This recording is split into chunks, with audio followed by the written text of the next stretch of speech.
All right, so let's take two of this shenanigans. Right, episode 30. Episode 30 of the $9 podcast. It's Drewski. Hi, how are you doing? Yeah, I just spent like about 30 something minutes trying to do this episode, and then it decides to, StreamYard decides to change the finish on me and tries to have me on here twice. So it's like two of me. You know, one of me is bad enough, but two? No. So once more with feeling, I guess. All right. Yeah, I was at Collision last night. Yes, AEW Collision. Had front row. Had front row. I was probably on TV a lot because considering my seats were right next to Excalibur and Tony Schiavone, and the whole day was great. It was an experience. If you've never done like the AEW VIP, I would recommend it. If only you have money, you save money in advance, right? Because it's not cheap. Well, compared to WWE's VIP, it's cheap because WWE VIP is about 4 times now what the AEW one is. The AEW one's like $500, which is a lot. I understand it's a lot, yes. But here's the rationale that I used because AEW only comes like once a year to California at this rate. It's justified. Like if they're coming around the same month, right? You just start socking them money away, and just set it away in advance because when tickets go on sale, it's like you're ready to go. It's like you have money set aside for it, and it's a fun day. It's a fun day at the office overall. If you're especially if you're a big fan of the wrestling, like me, right? It's like if you've never had like front row tickets, it'll change your perception of watching a wrestling show. Because it's one thing if you're up in the nosebleeds watching, but it's quite different if like you're in at least the first 2-3 rows.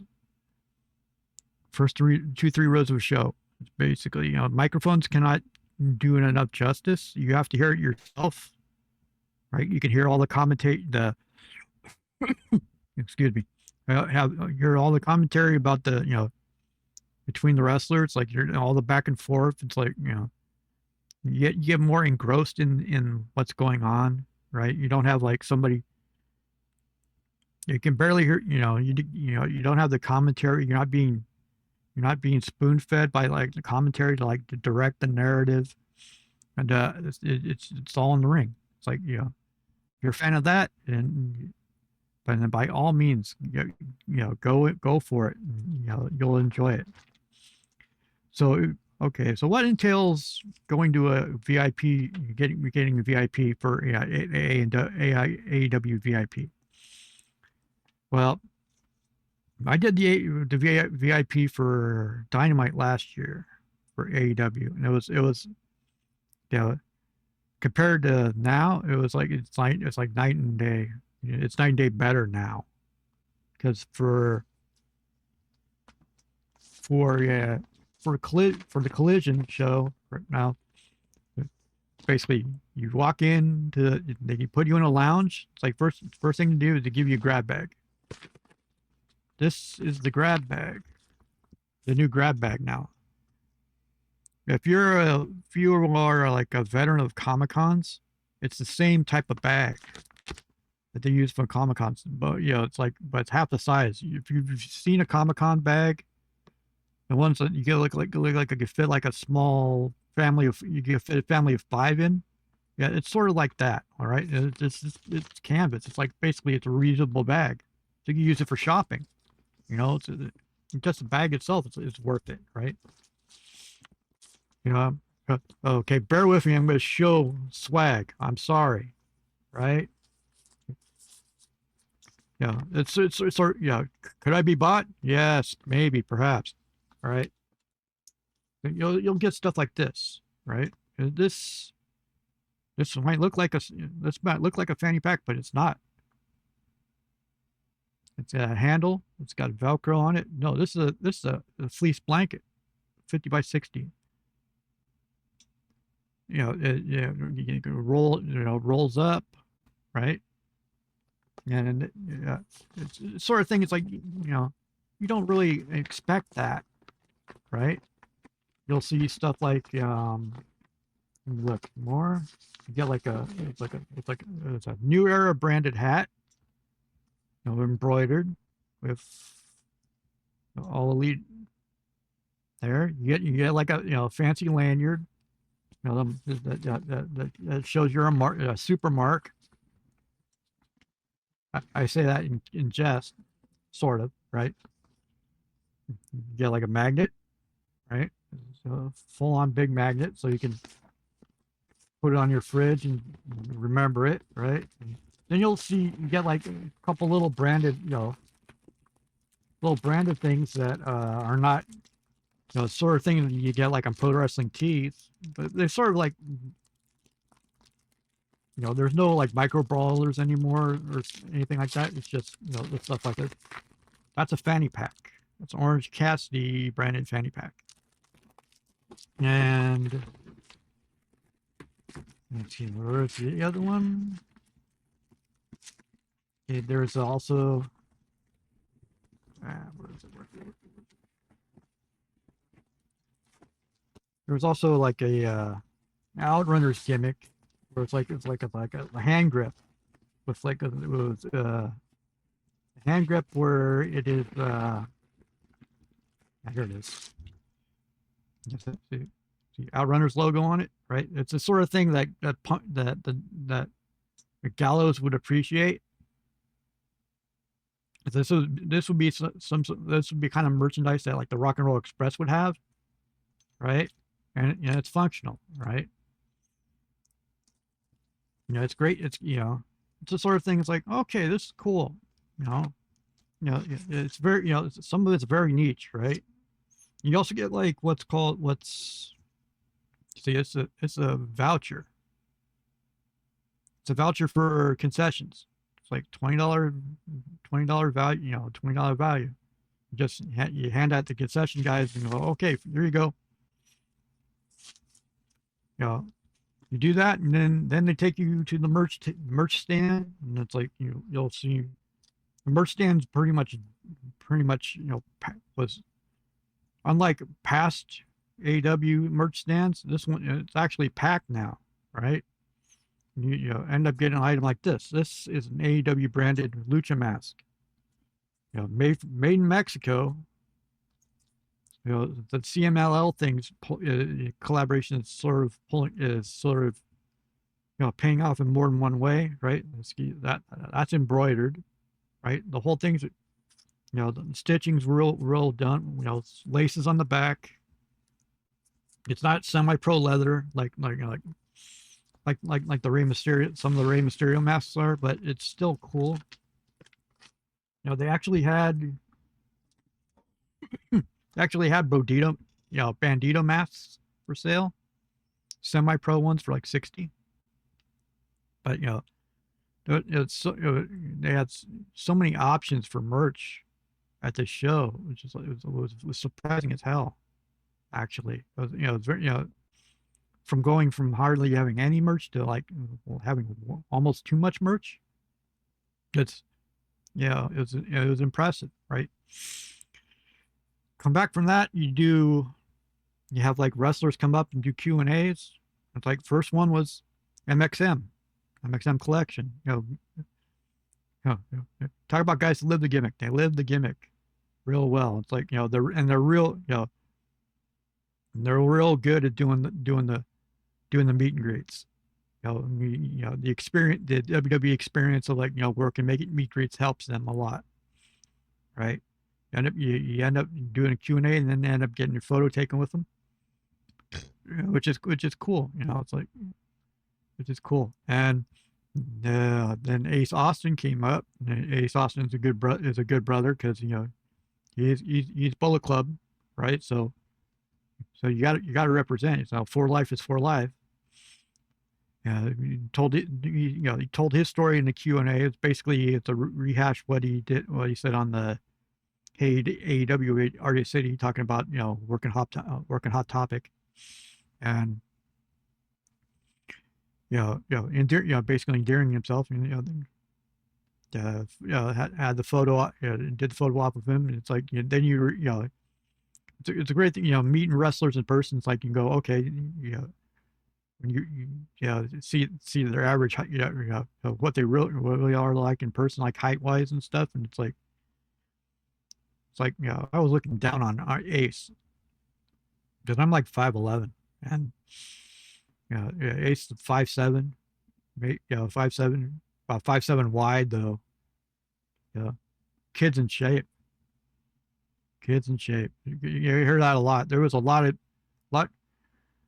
there's any observations I had from like Collision, it's like they must have got a deal with Nike, because almost every wrestler there was wearing Nikes, like high-end Nikes in the ring. It was ridiculous. It's like, one of the tag matches was like everybody there was wearing like Nikes, like run like about a couple $100 per.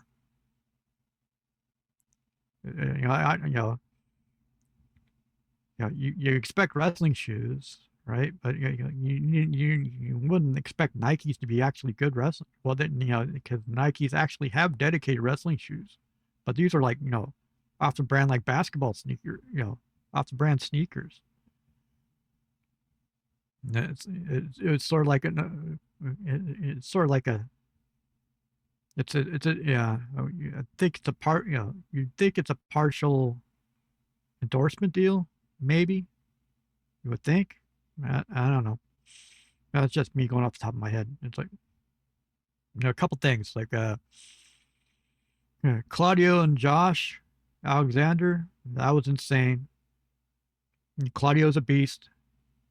He's a beast. I forgive him for throwing Josh at me. If you watched Collision, he went over he threw Josh Alexander over the guardrail. That's where I was sitting. And Josh ended up landing on my phone. How he didn't break it, I have no idea.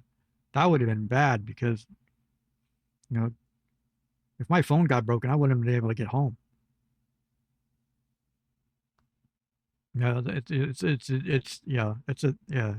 It's a chance you take. It's like, because you're in the splash zone. They warn you beforehand. It's like, hey, it's sort of like, put a legal disclaimer. It's like, we're not responsible for your property if something happens. So, that's on me. That's, part on me, right?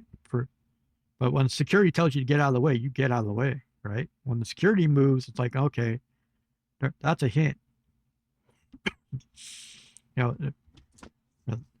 All the tag matches were stellar. All the tag matches were stellar. It's like the angle with FTR at the end of the episode was something old school about it. It was something Memphis like about it, which was great, right? Because nobody has any idea what happened after the cameras went off. After cameras went off, it escalated. It escalated in the crowd. It's like to the point where it was like, points like to the point of like drinks were getting thrown, like at old school heel style. It's like okay, picture the NWO in the ring and people are throwing shit. Yeah, it was like that. Well, only they're throwing it at the stage. It's it's the kind of heat that Bully Ray would like dream about, fantasize about it on many occasions, right? There's like Ring of Honor matches before and after, which I'm not going to spoil it. I'm not going to spoil most of them, but a couple little things. It's like the one, it's already one of them's already kind of leaked. I'll just say it's like the return of a certain wrestler and their mother. If you know, you know, right? Let's just say Kevin Knight was excited to hear this news. If you're paying attention to storylines, right? And another one involved Smart Mark Sterling basically spending almost an entire match like you being engaging, basically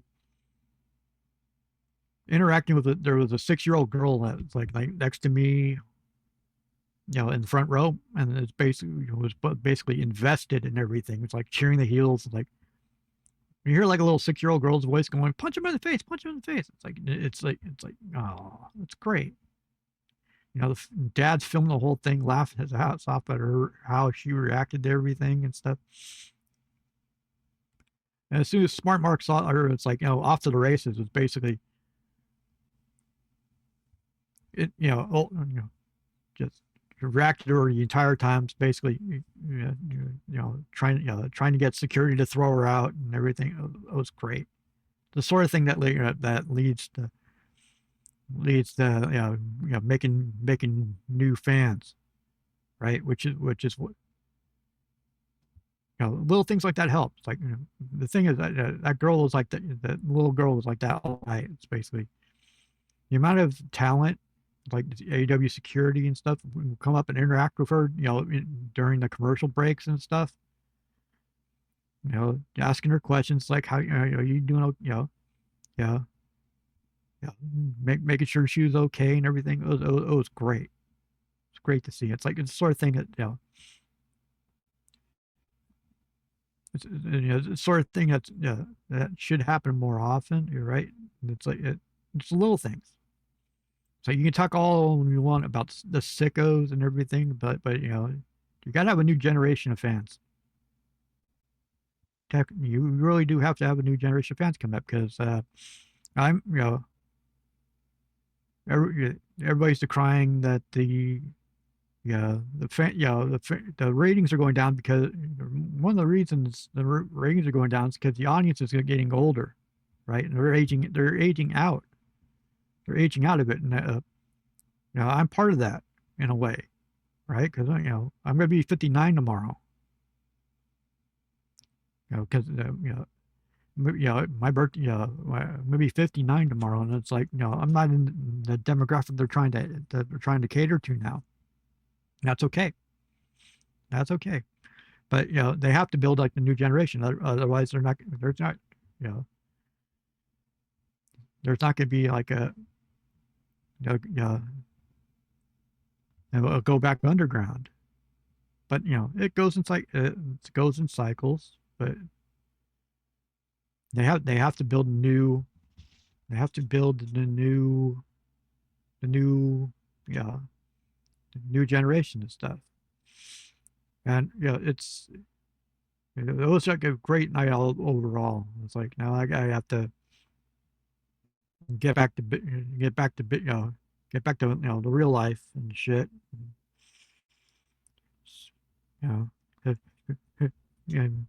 Back doing doing the podcast stuff, and then shilling merch, shilling merch like this, right?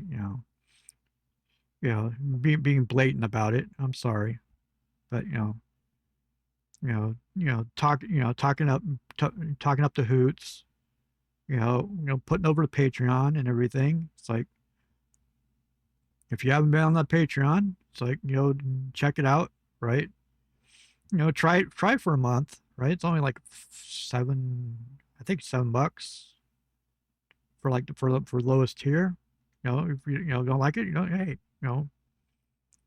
so say la vie. I think not gonna because the Falcon's Nest is an acquired taste, right? But if you're a fan of the boys, you'll understand. Yeah, and it should be interesting to see what the boys are up to, and like because I need to hear about how the NWA Crockett Cup went. Hopefully they won, because I don't want to hopefully they want to defend against the